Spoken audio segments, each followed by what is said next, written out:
Hi friends, నేను short వీడియోలో చెప్పాను కదా మేము తిరుపతికి వెళ్ళామని. ఇదైతే విష్ణు నివాసంలో రూమ్ అండి. 340 రూపీస్ పడింది పర్ డే. అడ్వాన్స్గా కూడా 500 తీసుకుంటారు. రూమ్ అయితే చాలా బాగుంది, నీట్గా ఉంది. రూమ్కి వెళ్ళి ఫ్రెష్ అప్ అయిన తర్వాత మళ్ళీ మేము బయటికి వెళ్ళడానికి స్కూటీ అయితే తీసుకున్నాము రెంట్కి. స్కూటీ అయితే పర్ డేకి 600 రూపీస్ అంట. డే మొత్తం తిరగాలనుకున్న వాళ్ళు స్కూటీ తీసుకుంటే బెస్ట్ అనమాట. అంటే గ్రూప్గా ఉంటే సరిపోదు, కానీ ఇద్దరు అలా వెళ్తేగిన స్కూటీ కరెక్ట్గా సరిపోతుంది. ఎక్కడికి వెళ్ళాలన్నా 150-100 రూపీస్ అడుగుతారు ఆటో వాళ్ళు. ఆ బస్సెస్ ఎప్పుడు వస్తాయో ఎప్పుడు లేదో మనకు తెలియదు. ఇంకా స్కూటీ తీసుకున్న తర్వాత ఆఫ్టర్నూన్ లంచ్ అయ్యాక మేము రీజనల్ సైన్స్ సెంటర్కి అయితే వచ్చినాము. మేము అరౌండ్ 4 ఆ టైంలో వచ్చినాము. మేము ఈ సైన్స్ సెంటర్ అంతా తిరిగి బయటికి రావడానికి 1.5 అవర్ 2 అవర్స్ పట్టింది. ఫస్ట్ అయితే నేను లోపలికి వెళ్ళిన తర్వాత ఒక హాఫ్ అన్ అవర్ అంతా చూసేసుకొని కాసేపు బాగా కూర్చొని పిక్స్ అన్నీ వేసుకుందాం అనుకున్నాను. లోపలికి వెళ్ళిన తర్వాత తెలిసింది ఇంత టైం పడుతుంది అనేసి. అవన్నీ జస్ట్ చూసి పిక్స్ తీసుకోవడానికి మాకు 2 అవర్స్ పైనే పట్టేసింది. కానీ వీడియో అయితే ఇంకా లేట్ అయ్యేదేమో. ఇక్కడ పెట్టిన ప్రతి దాని గురించి వాళ్ళు నీట్గా రాసినారనమాట. ముందర ఒక బోర్డు మాదిరి బోర్డు పెట్టారు. ఏదేది ఎలా యూస్ అవుతుంది అనేసి, ఏది యూజ్ చేస్తే ఎలా రిజల్ట్స్ ఉంటాయనేసి ప్రతిదీ క్లియర్గా మెన్షన్ చేసినారు. కొన్ని బాగానే వర్క్ అవుతున్నాయి, కానీ కొన్ని వర్క్ అవ్వట్లేదు. మేమైతే అన్నీ చూసినాము. ఇదే రీజనల్ సైన్స్ సెంటర్. ఇప్పుడైతే లోపలికి వెళ్ళిపోదాం పదండి. ఇప్పుడు నేను ఒక ఉయ్యాల్లో కూర్చున్నాను కదా, ఇది నేను ఏ స్పీడ్తో అయితే ఊగుతానో అవతల ఉన్న ఉయ్యాల కూడా అదే స్పీడ్తో ఊగుతుందంట. ఫస్ట్ నేను ఊగిన తర్వాత నా ఉయ్యాల స్టాప్ అయ్యి అటుపక్క ఉయ్యాల స్టార్ట్ అవుతుందంట. మళ్ళీ అది స్టాప్ అయిన తర్వాత మళ్ళీ ఇది ఊగుతుందంట. నాకైతే చాలా బాగా అనిపించింది ఇది. మీకు ఎలా అనిపించిందో కామెంట్లో చెప్పండి. ప్రతి దాని గురించి నేను క్లియర్గా పిక్స్ యాడ్ చేశాను. మీకు ఇంట్రెస్ట్ ఉంటే చూడండి.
చాలా బాగుంది.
ఇంకా నెక్స్ట్ అయితే అనిమల్స్ అన్నీ పెట్టినారు.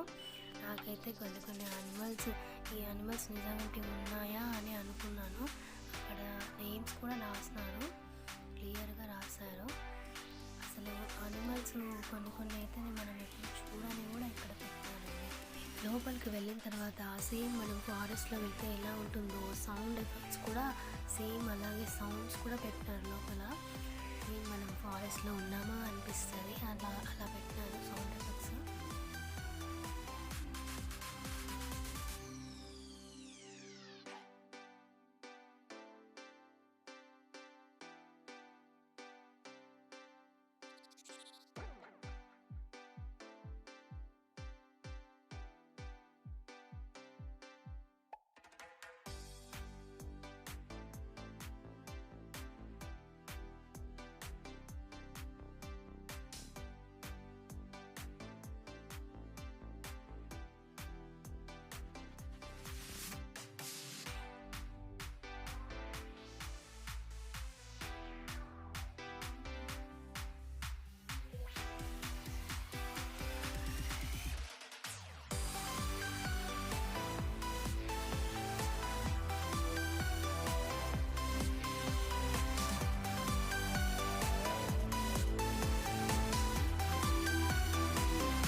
ఇంకా ఇప్పుడు మనమైతే అవర్ యూనివర్స్ దీంట్లోకి అయితే వెళ్ళిపోతున్నామండి. ఇక్కడ ఫస్ట్లో ఇది వెయిట్ చూసుకోవడానికి పెట్టారు. మన వెయిట్ ఏ ప్లానెట్లో ఎంత వెయిట్ ఉంటుంది అనేసి పెట్టారండి, మన వెయిట్ చూసుకునేది.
చూసిన తర్వాత ఇంకా 6 o'clock అలా వెళ్ళాము. కపిలేశ్వర స్వామి టెంపుల్కి అయితే వెళ్ళాము. టెంపుల్లో మండే లాస్ట్ సోమవారం కావడంతో రష్ అయితే ఫుల్గా ఉంది. ఇంకా ఎలాగో అలా వెళ్ళి వచ్చినాము. దర్శనం అయితే చాలా బాగా అయింది. తర్వాత నైటు శ్రీనివాస రెస్టారెంట్కి అయితే వెళ్ళినాము. ఫుడ్ అయితే బాగుంది, అంటే అంత బ్యాడ్గా అంత గుడ్ అని లేదు కానీ బాగుంది. టీ అయితే చాలా బాగుంది, సూపర్ టీ అయితే. ఇంతేనండి ఈరోజు వీడియో. ఇంకా నెక్స్ట్ డే ట్యూస్డే ఏం చేసినామనేది నెక్స్ట్ వీడియోలో చెప్తాను. Thank you. Please subscribe.